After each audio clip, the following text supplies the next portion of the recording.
7 जनवरी को खूंटी में पहरा राजा सोमा मुंडा की हत्या हो गई और उस हत्याकांड ने पूरी तौर पे राजनीतिक रंग लिया और कई खूंटी बंद और झारखंड बंद तक बुलाया गया और आदिवासी समाज में इस हत्या के बाद काफ़ी आक्रोश जगा और सड़कों पर उसका असर खासतौर पे खूंटी में देखने को मिला। उस मामले में पुलिस ने पहले 8 आरोपियों को गिरफ्तार किया और फिर उसके बाद मुख्य जो शूटर था जिसने सोमा मुंडा की हत्या की थी वो गिरफ्तार नहीं हो पाया था। उसको लेकर लगातार बीजेपी सरकार पर पुलिस पर दबाव बना रही थी और आखिरकार जो शूटर समेत 6 लोगों को पुलिस ने गिरफ्तार कर लिया और गिरफ्तार करने के बाद उनको जिस तरीके से उनका सड़कों पर ट्रायल किया गया, एक तरह से कहें तो मीडिया ट्रायल तो हम नहीं कहेंगे, लेकिन मीडिया के सामने जिस तरीके से सड़कों पर परेड कराया गया और जो एसएसपी जो ऑफिस है वहाँ तक जो इस पूरे हत्याकांड में जो शूटर समेत अन्य जो गिरफ्तार हुए थे उनको बिना नकाब के, बिना सड़कों पर चेहरे दिखाते हुए जिस तरीके से उनको पेश किया गया, उसको लेकर भी सवाल उठते हैं। क्योंकि हालांकि हम देखते हैं कि इस तरह के कई मामले आए हैं जब कोई बड़ा शूटर, कोई बड़ा अपराधी गिरफ्तार होता है तो पुलिस जो है वो अपराधियों का भय कम लोगों में कम दिखाने के लिए या एक मैसेज देने के लिए कि देखिए कोई भी अपराधी रहे, कितना भी अपराधी रहे, वो पुलिस के शिकंजे से नहीं बच सकता है। तो पुलिस इस तरह के चीज़ों को अपनाती है, उनका सड़कों पर उसका परेड कराया जाता है। और इसी तरीके से जो सोमा मुंडा की हत्या हुई उसमें भी जो शूटर समेत अन्य जो आरोपी पकड़े गए उनका परेड कराया गया। हालांकि इस परेड जिस तरीके से बिना नकाब के परेड कराया गया उसको लेकर भी सवाल उठ रहे हैं, क्योंकि जब ये पूरा मामला जब कोर्ट में जाता है तो कहीं ना कहीं इस तरीके के मामले में जो आरोपी होते हैं उनकी जब शिनाख्त करनी, तो जब चश्मदीद उनकी शिनाख्त करता है तो वो पूरा मामला कहीं ना कहीं जो है वो कानूनी पेच में फंस जाता है। इस तरह के मामले कई बार हमने देखा कि कानूनी पेच में इस तरह के मामले फंसे हैं। तो और जिस तरीके से जो खूंटी में जो सोमा मुंडा के हत्या के जो आरोपी हैं उनका परेड कराया गया, इसको आप किस एंगल से देखते हैं, हमारे दर्शक किस एंगल से देखते हैं, वो हम दर्शकों के ऊपर छोड़ देते हैं। लेकिन कानूनी तौर पर अगर सज़ा दिलाने के मामले में कहें तो ये जो तरीका है पुलिस का वो कहीं ना कहीं एक तरीके से कहे तो जो आरोपी होते हैं जो उनकी एक तरीके से मदद कर देता है। जब कानून में जब कोर्ट के सामने जो गवाहों की जब पेशी होती है तो उसके मामले में साक्ष्य के रूप में ये कमज़ोर एक साक्ष्य होता है, क्योंकि जो आरोपी होते हैं इस तरह के कोई भी हत्या के या कहीं भी किसी भी मामले के, तो उनके आरोपियों के चेहरे को ढककर जो है आरोपी हैं उनको कोर्ट में ले जाया जाता है, उनको मीडिया के सामने ले जाया जाता है। लेकिन यहाँ कुछ उल्टा किया गया और ये एक सवाल ज़रूर उठता है कि आखिर क्यों इस तरीके से मीडिया ट्रायल कराया गया, मीडिया के सामने उनके चेहरे को लाया गया, आम लोगों के सामने उनके चेहरे को लाया। हालांकि अभी ये ट्रेंड बन चुका है। अब बात करते हैं इस हत्याकांड में जो पुलिस ने जो खुलासे किए हैं, जो खूंटी के एसपी हैं मनीष टोप्पो, उन्होंने जो प्रेस कॉन्फ्रेंस करके जो खुलासा किया उसमें बताया कि जो सोमा मुंडा की हत्या हुई है उसके पीछे कहीं ना कहीं ज़मीन का पूरा मामला है और जो सोमा मुंडा थे वो ज़मीन के खरीद फरोख्त से के मामले में जुड़े हुए थे। सीएनटी और गैर मजरूआ ज़मीन के लेन देन में को लेकर सोमा मुंडा के साथ विवाद हुआ था। उसके बाद साजिश रची गई और उसके बाद इस पूरे हत्याकांड को अंजाम दिया गया। और इस पूरे हत्याकांड में जो पुलिस ने एसआईटी का गठन किया था वो तकनीकी साक्ष्य, मोबाइल कॉल डिटेल्स और गुप्त सूचनाओं के आधार पर उन्होंने छापेमारी की और इस हत्याकांड में इस्तेमाल किए गए पिस्टल, 4 जिंदा कारतूस, 2 बाइक और अन्य सामान को बरामद किया। और जिन आरोपियों की गिरफ्तारी हुई है उसमें 44 वर्षीय दानियल सांगा, 20 वर्षीय सुमित दाल सांड, 20 वर्षीय मुरकुस सांगा, 25 वर्षीय रोशन मिंच, 35 वर्षीय संदीप खलको और 32 वर्षीय संतोष दाल सांड शामिल हैं। तो इन आरोपियों की सोमा मुंडा हत्याकांड में आरोपियों की गिरफ्तारी हुई है। पुलिस ने अपने तौर पे इस पूरे हत्याकांड का खुलासा कर दिया है और सभी आरोपियों को गिरफ्तार कर दिया, जिसमें इस पूरे जो शूटर भी है।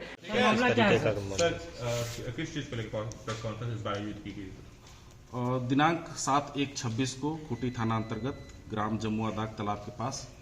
पढ़ा राजा जो सोम मुंडा जी थे उनकी गोली मारकर हत्या कर दी गई थी। इस केस में खूंटी थाना में 3/2026 कांड दर्ज किया गया था और एक एसआईटी का गठन किया गया था। इस एसआईटी के द्वारा कुल इससे पहले 8 लोगों को गिरफ्तार करके जेल भेजा गया था। पुनः एसआईटी के द्वारा और अपना काम करते हुए शूटर सहित 6 लोगों को आज गिरफ्तार करके जेल भेजा गया है। कांड का कारण यही है कि गिरफ्तार जो अपने स्वीकारोक्ति अभियान में इन्होंने स्वीकार किया है और बताया है कि अभियुक्त जो है दानियल सांगा, जो मुंडा चलागी का निवासी है, जो मृतक सोमा मुंडा जी के पड़ोसी हुआ करता था। वर्तमान में सोमा मुंडा जी मुंडा सोनार चलागी में अपना स्कूल चलाते थे और उसी कैंपस में सपरिवार निवास करते थे, जबकि दानियल सांगा हुटार चौक के समीप अपना घर बनाकर सपरिवार निवास करते थे। अभियुक्त दानियल सांगा का 10-12 वर्ष पूर्व से मुंडा चलागी में स्थित पुराना स्कूल का कुल 14 डिसमिल जमीन का विवाद सोमा मुंडा के साथ चल रहा था, जिसे दानियल सांगा के द्वारा उक्त जमीन के खतियानधारी सोनार चलागी के गोप लोगों से रजिस्ट्री करा लिए, परंतु उसके बाद भी सोमा मुंडा के द्वारा उस जमीन पर कोई निर्माण कार्य नहीं होने दिया जा रहा था और बार बार बेदखल करने का दबाव बनाया जा रहा था, जिसको लेकर दानियल सांगा और उसके परिवार के लोग सोमा मुंडा के विरुद्ध आक्रोशित थे। हाल के वर्षों में दानियल सांगा है हुटार के आसपास के क्षेत्रों में कई चर्चित जमीन कारोबारियों के साथ मिलकर जमीन का खरीद बिक्री का काम करते रहे थे। उक्त जमीन खरीद बिक्री में सोमा मुंडा सीएनटी या मजीएस जमीन को लेकर अपनी आवाज उठाते थे, जिसको लेकर के दानियल सांगा और उनके साथ कई जमीन कारोबारी जो है वो परेशान थे। माह नवंबर-दिसंबर 2025 में ग्राम जियरप्पा की खाली पड़े 30-32 एकड़ जमीन, जिसे जमीन कारोबारी देवव्रत नाथ सहदेव, पंकज कुमार शर्मा, चंदन कुमार यादव के माध्यम से तथा अन्य जमीन कारोबारी कई एकड़ जमीन स्थानीय जमीन कारोबारी के माध्यम से बेचने का प्रयास कर रहे थे, किंतु उस जमीन पर स्थानीय ग्राम सभा द्वारा कब्जा नहीं करने देने के कारण जमीन का बिक्री नहीं हो पा रहा था। उक्त सभी जमीन पर देवव्रत नाथ सहदेव अपने सहयोगी पंकज शर्मा एवं चंदन यादव के माध्यम से ग्राम जियरप्पा के ग्राम सभा के अध्यक्ष बाहा मुंडा एवं ग्राम सभा के सचिव देवा पहान से मिलकर प्रति डिसमिल 10,000 रुपये देकर जमीन कब्जा कराने का प्रयास कर रहे थे। इसी दौरान मौजा जियरप्पा के एक जमीन पर जेसीबी मशीन एवं ट्रैक्टर के माध्यम से ग्राम सभा के कुछ सदस्यों द्वारा समतलीकरण का कर जमीन का गाड़ा हुआ शिलापट को उखाड़ दिया गया था, जो पथलगड़ी करके सोमा मुंडा जी के द्वारा और पढ़ा समिति के द्वारा लगाया गया था। जिसके बाद सोमा मुंडा पढ़ा समाज का दिसंबर की बैठक में निर्णय लिया गया कि फिर से ये लोग 3 जनवरी 2026 को शिलापट गाड़ देंगे। इसी में जिससे इस कांड में पूर्व में भेजे गए अभियुक्तों तथा संलिप्त कई जमीन कारोबारियों को नागवार लगा और सभी के द्वारा मिलकर पाड़ा राजा सोमा मुंडा की हत्या की साजिश रची गई। सोमा मुंडा के इस गतिविधि से दानियल सांगा के भतीजा संतोष दंगलसाड़ एवं सुमित दंगलसाड़, जो दानियल सांगा के साथ रहते थे, वो भी नाराज थे। इसी क्रम में मुंडा चलागी का मार्कुस सांगा, जो सोमा मुंडा के विद्यालय में वर्ष 2022 में दाखिला लिया था, परंतु उसका क्रियाकलाप सही नहीं होने के कारण सोमा मुंडा उसे विद्यालय से निष्कासित कर दिए थे और उसको टीसी नहीं दिए थे, जिसके कारण मार्कुस सांगा भी उनसे नाराज रहता था। इस बात की जानकारी दानियल सांगा को उसका भतीजा सुमित दांगल के माध्यम से हुई, तो मार्कुस सांगा को बुलाया तथा सोमा मुंडा को जान मारने का प्रस्ताव दिया, जिसके एवज में उसे 25,000 अपने स्तर से तथा 25,000 रुपया जमीन कारोबारियों के माध्यम से देने की बात बताई। दानियल सांगा अपने भतीजा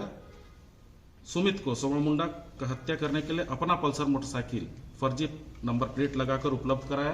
तथा हथियार गोली भी दिया। दिनांक 7/1/2026 को जब दानियल सांगा को यह जानकारी हुई कि सोमा मुंडा जी अपनी पत्नी के साथ मोटरसाइकिल से खूंटी जा रहे हैं, तो इस बात की जानकारी वो अपने भतीजा सुमित को दिया। इसके बाद सुमित अपने सहयोगी मार्कुस सांगा से मिलकर दानियल सांगा के द्वारा दिए गए हथियार, गोली एवं मोटरसाइकिल का उपयोग कर खूंटी में रेकी व पीछा कर सोमा मुंडा को घर वापसी के दौरान जमुआ दाग तालाब के पास गोली मारकर हत्या कर दिया। सोमा मुंडा का रिक्की के लिए